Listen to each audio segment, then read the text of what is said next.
Wristwatch check for today. It is Seiko Sumo Hulk, a beautiful green version of Seiko Sumo. Bear Clooney wishes you all a wonderful day. Hi and welcome to Bear Clooney Watches channel. I am Bear who loves watches.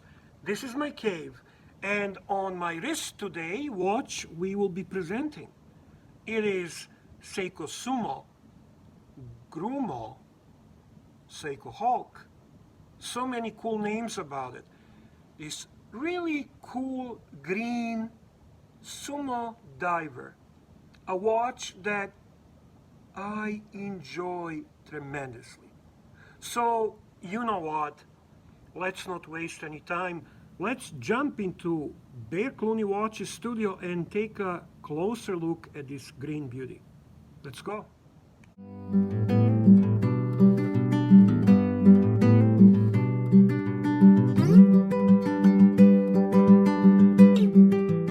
And here we are at Bear Clooney Watches studio, just about to do a presentation of this really cool, unique Seiko Hulk, as I call it, or with its proper name, Seiko Prospex Japan Limited SZC004 Green Sumo. The Seiko Sumo is a watch you tend to see recommended over and over again in various media, social media, and so on. In my opinion, there is a little wonder why. To begin, it's a really cool design. It's in-house Seiko movement and case construction with the reputation that precedes it. There is a couple of versions of the Sumo, 003 being the original with scuba printed above the automatic on dial. Then this model, then we have a 033 replaced the original, and the main difference is the Prospex X logo in place of scuba. Prospex basically, as I mentioned in some previous videos, stands for professional specifications and is the collection of more premium Seiko divers. I really like their value and quality, and ultimately when it comes to watches below $1,000, these are certainly watches that will not disappoint. The Sumo and its blue-colored sibling, creatively named the Blumo, are definitely high up on the list of the coveted dive watches for Seiko fans. Often mentioned in the same breath as the Samurai, the Sumo is one of the highest quality divers you can get in a range of the $500 to $1,000. There are a couple of theories around the origin of the particular watch's name. I did a video on Seiko nicknames, which frankly are necessary considering a complicated and variety of the reference numbers that Seiko uses for their watches. So in this case, Sumo. I think portly, larger case certainly contributes to roots of this name. And I mean, then at the 12 o'clock, if you take a closer look, we have a marker which resembles the mawashi, which is underwear worn by Japanese sumo wrestlers during a match. But that's about it. Now let's kind of talk about this specific watch. Specs. So dimensions. The watch is 44.5 millimeters diameter and 13.5 millimeter height and 52 millimeters lug to lug. As any other Seiko diver watches, they do manage to create a larger timepieces which when worn on a wrist certainly do not give appearance of overly sized watch. The weight is 172 grams. Water resistance is 200 meters. The movement is a very good quality movement. It is 6R15, which is Seiko's answer to ETA 2824. Very dependable, not very inaccurate movement, decent accuracy, which is about 10 seconds a day plus minus. And finally, the lug width on this watch is very standard, 20 millimeters. So the case is the thing of beauty on most of the Seiko Prospex divers, and this one certainly doesn't disappoint.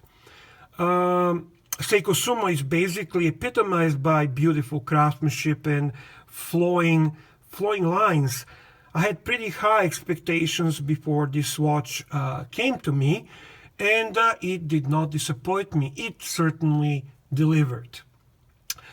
Polishing and transitions between polished and brushed on these type of watches significantly exceed the price tag of the watch, and I love the crisp edging, especially at the base of lugs where a handful of angles meet.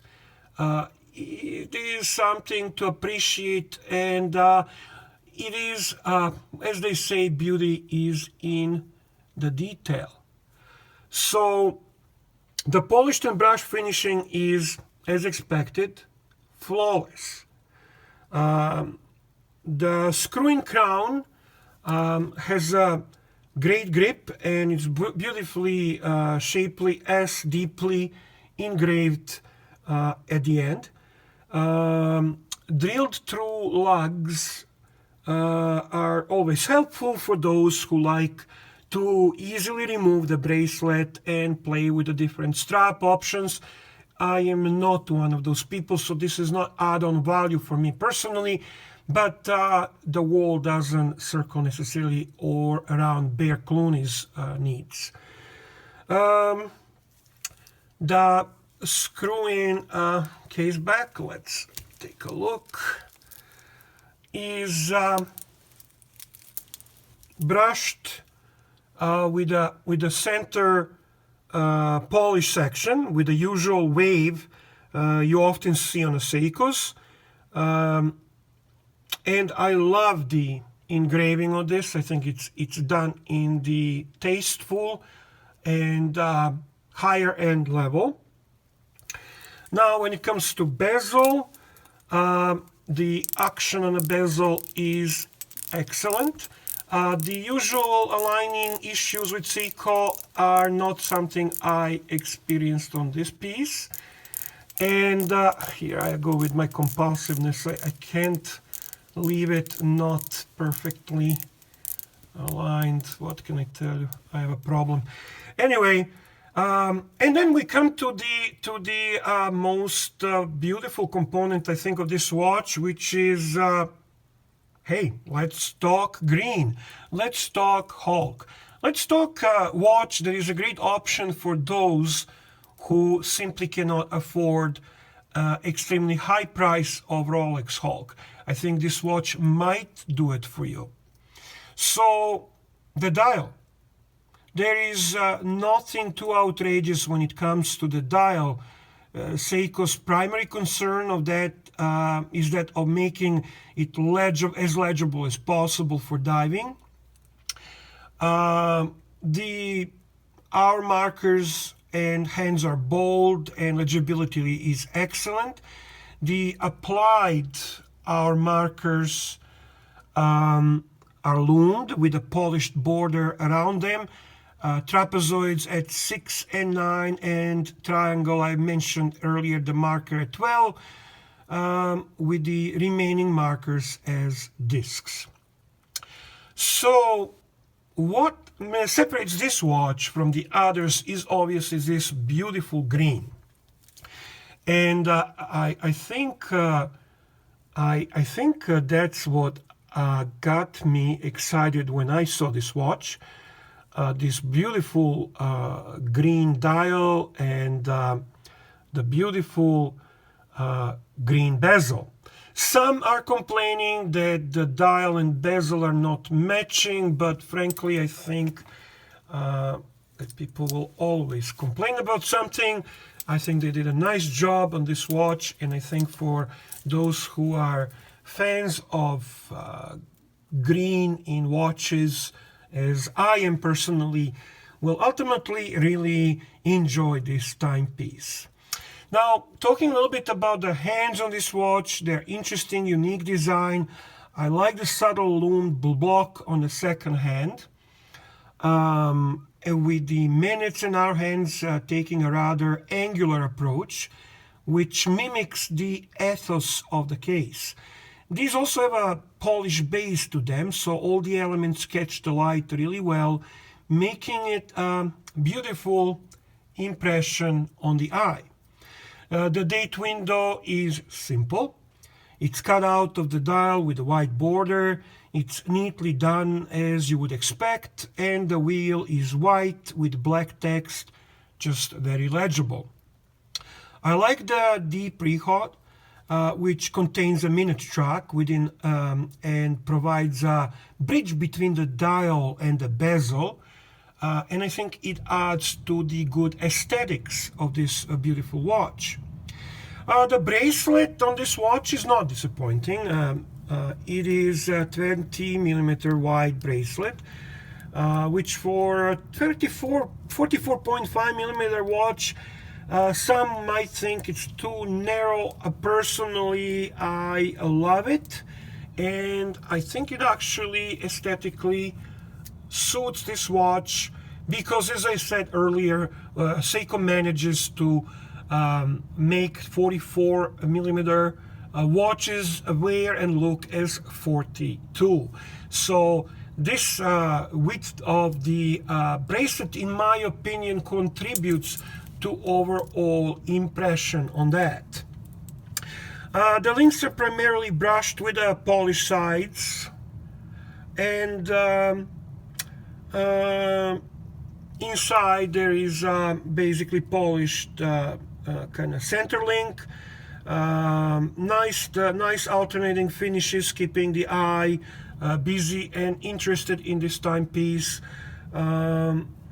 So if you ask me, hey Bear, is the bracelet to the same quality level as the case of the watch? I do have to be honest and say no. It's a decent quality, but as usually, it doesn't match the quality of the case on this wonderful Rolex Sumo. The double locking buckle is solid, very dependable. Oops, sorry, talking about dependable, eh? And there is a huge top locking flap with this Seiko engraved, and locking button either side to side to open it up. So when you open it up, you press these two, and here we go. It is fully brushed and consists of the 4 micro adjustments. Now, to kind of talk a little bit about the movement, it is well known Seiko 6R15. Specs include 50 hours power reserve, hand and automatic winding, hacking, so basically when you pull the crown out, the second hand stops, so you can synchronize your watch properly. And that is something, oops, sorry about that, I kicked my camera. And that is something that I find important to myself. I don't like non-hacking movements. A loom, we'll take a look. Hang on, let me shut the light off for a second. As you can see, a loom is simply outstanding, and I as usually say, we are talking about Seiko divers, which frankly are exceptional when it comes to lume. And let me just bring the light back on. Forgive me for a second, I'm having technical difficulties. Here, I'm back. As you could see, lume is outstanding, and it is Luma Bright lume. I've yet to find a lume that charges faster, glows brighter, and lasts longer. Oops. At the end of this video, I'm having a lot of difficulties. Forgive me, guys. And occasional lady that watches my videos. Simply put, it's the point of reference for all other lumes that I tried, and it is exceptional. So, to summarize, a very good choice. It is an awesome watch for someone who could be not able to afford Rolex Hulk. I think they might be very happy with this timepiece, and I hope I presented this well and give you a good idea what this watch is all about. And now at the end, just wanted to introduce the newest addition to my watch collection, and obviously video coming up after I live with this watch, after I experience it a little bit better. I was craving Omega Aquaterra watch, and finally it is in my collection. It is a golf edition, again a little touch of this green, beautiful lacquered, second hand. I love this watch.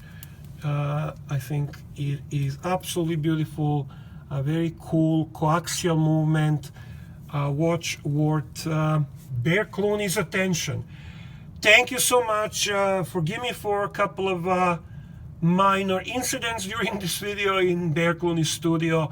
Now we're going back to Bear Clooney's cave to wrap up this video, and once again I hope you enjoyed this presentation.